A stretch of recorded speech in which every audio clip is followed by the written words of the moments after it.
ท่านนายกอย่าจ้องหนู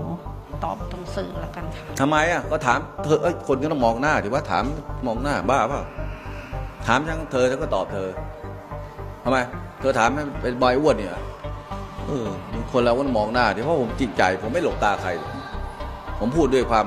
บริใจของผมจะผิดจะถูกผมก็พูดด้วยความจริงใจของผมทำไมมองหน้าแล้วมันเป็นอะไรล่ะหรือสวยเกินไปมองไม่ได้ไม่ได้ก็ไม่มอง